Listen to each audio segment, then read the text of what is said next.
Hello friends, my name is Satchbag Drakes, and welcome to Anti-Semantics, a show where we will be concisely looking at select intriguing points of the game at hand. This one is Fez.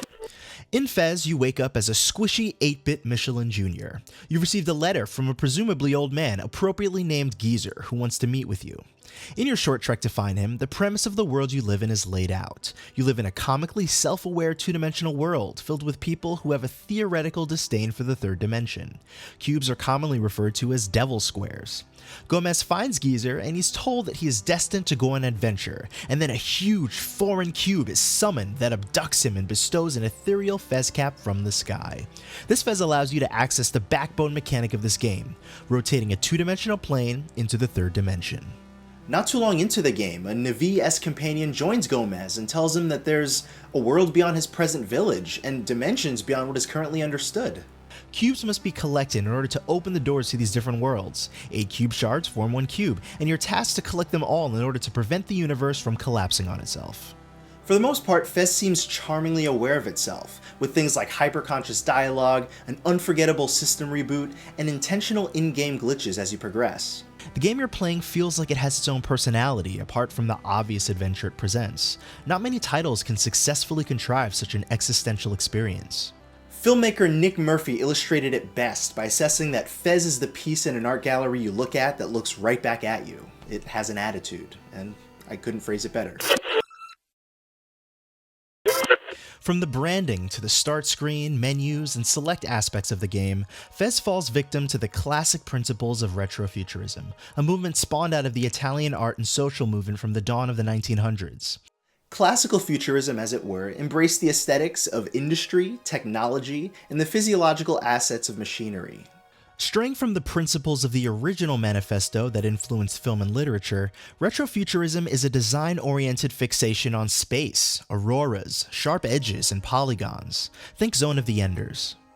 The objective atmosphere is a minimalist beauty from beginning to end. I took the time to recreate some of the worlds pixel by pixel in Photoshop, and realized that each block pattern had variation to sell realism, and the accurate lighting had dynamic tiers of distribution and positioning on each block.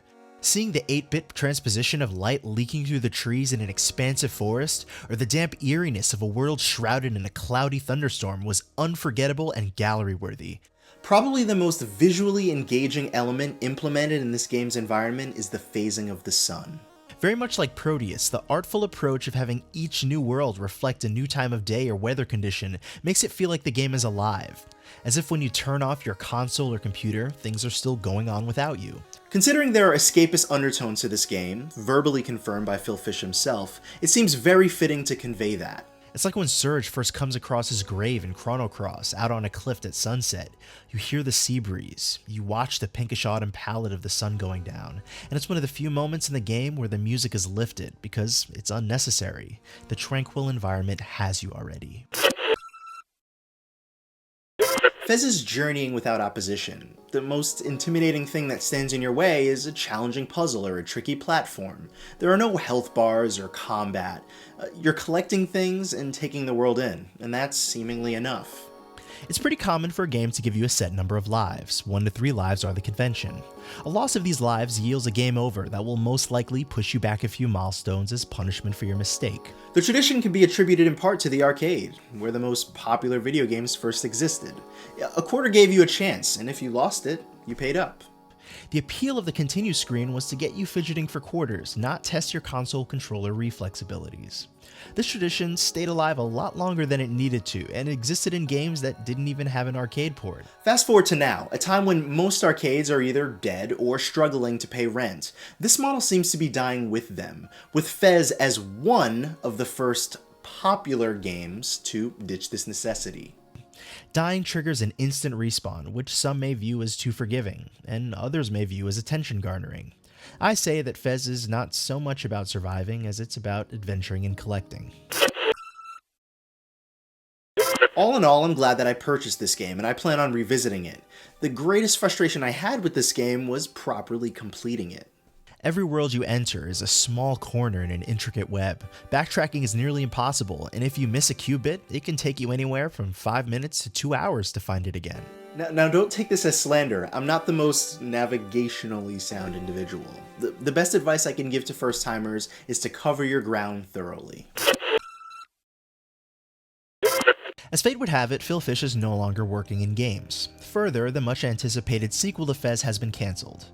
This radical change in plans and career was spurred on by the slander, disrespect, and imputed pressure that came with being an iconic independent game designer. Now, this popularity came from him being the subject of a rather visible documentary called Indie Game the Movie during his development of Fez. Being casted in this arguably askewed light of the underdog in a classically edited Cinderella story for a notable game brought his personality almost as much attention as the game he was making.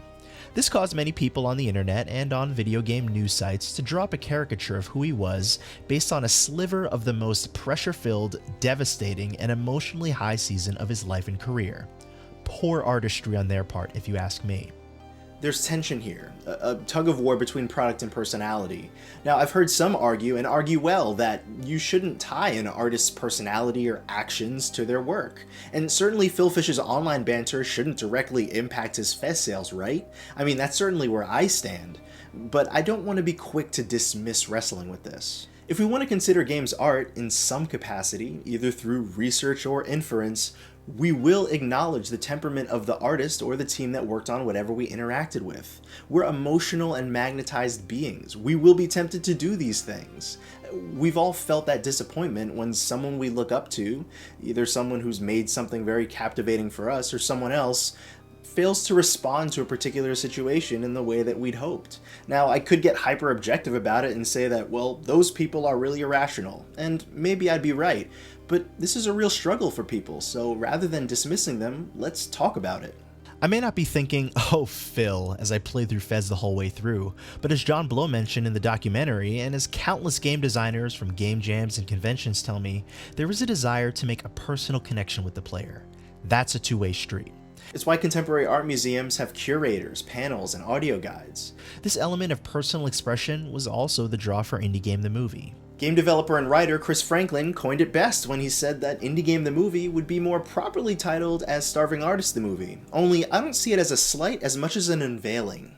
Maybe games, like any other expressive medium, serve more as a window or a mirror rather than an altar, revealing something behind the piece rather than the piece itself. Staring at bottles of paint does nothing for me. However, looking at an expressionist painting of Totoro or something may serve as a callback to a peaceful time in my childhood. This connection between personality and game development, more than anything, proves that people are connecting with their content, but when it gets abused by the expectations of the media and disgruntled fans, it most definitely can be a real problem. Maybe we can help the situation by really thinking about where we invest our heaviest expectations. Let me make things clear. I personally don't believe that Phil Fish's temper should impact the sales of his game. However, people who refuse to buy because they dislike him are completely entitled to their sentiment. But let this bake your noodle.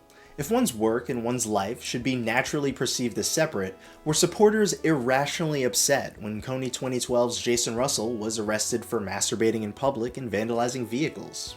Is it okay that your treasured nonprofit visionary, self-help author, counselor, psychiatrist, pastor don't live out the ideas they exhort or infer? Is business really just business? In some cases, I don't know. Are these examples perfectly applicable? I'm not entirely sure, though I think they could be argued. I think the fact that there isn't a universally praised answer for something that seems so fundamental counts towards wondering why. I think the bigger question is this. What is it about us that makes us want to elevate these relatively talented creators into ultimate ones, with flawless living standards and values we know have rarely, if at all, been kept by anyone?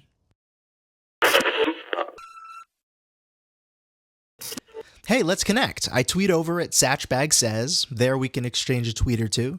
And I have a Facebook now, facebook.com/Satchbag, or you could just search Satchbag's Goods.